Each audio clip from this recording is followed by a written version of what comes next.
பண்ணுங்க நீங்க. விஜய் என்னப்பா உதவி பண்ணார், அரசியல் என்னப்பா தெரியும், அரசியல் என்னப்பா தெரியும் தத்திங்க பேசினுக்குதுங்க. தத்திங்களா இப்போ எல்லாமே உலகமே யூடியூப்ல இருக்குது, போன்ல இருக்குது, கூகுள்ல ஒரே ஒரு சர்ச் பண்ணு தளபதி விஜய் மக்களுக்கு என்ன பண்ணிக்கிறாரு. கிட்டத்தட்ட 25 வருஷமா அவர் நல்லது பண்ணிட்டு தாக்குறாரு. சில நாதாரிகள் தெரியாது, யூடியூப்ல அந்த பிக்சர் பாக்குறதும் இந்த பிக்சர் பாக்குறதும் பொண்ணுங்க டான்ஸ் ஆடுறதும் கண்டுத புண்டுத லைக்க தட்டிக்கின்னு லவ் பண்ணின்னு நாசமா போறாங்க. தளபதி என்ன பண்ணிக்கிறாருன்னு கூகுள்ல சர்ச் பண்ணி பாருங்க, அப்ப உங்களுக்கு எல்லாருக்குமே தெரியும். அது பார்த்து தான் இன்னைக்கு கன்னடக்காரி, தமிழ்காரி, தெலுங்குக்காரி, ஹிந்திக்காரி, மலையாளக்காரி எல்லாரும் விஜயை லவ் பண்றாங்க. இதுதான் விஷயம்.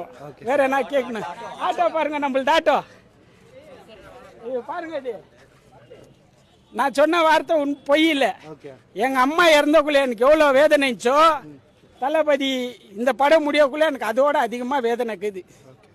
எனக்கு மட்டும் இல்ல, எல்லாருக்கும், விஜய் ரசிக்கிறவங்க, விஜய் நேசிக்கிறவங்க எல்லாருக்கும் இந்த வருத்தம் இருக்கும். இது கடைசி படம், இதுக்கு மேல எங்களுக்கு ஒண்ணுமே இல்ல. பொங்கல், தீபாவளி, அது இது எதோ பண்ணி வர்றது, அதெல்லாம் நாங்க ரசிக்கிறது இல்ல. எங்களுக்கு நேரம் இல்ல. நாங்க சம்பாதிக்கணும், பொண்டாட்டி பிள்ளைங்களை காப்பாற்றணும், குடும்பத்தை பார்க்கணும். குடும்பம்னுக்குது, குடும்பக்குதோ இல்லையோ அது அவங்கவுங்க பர்சனல்.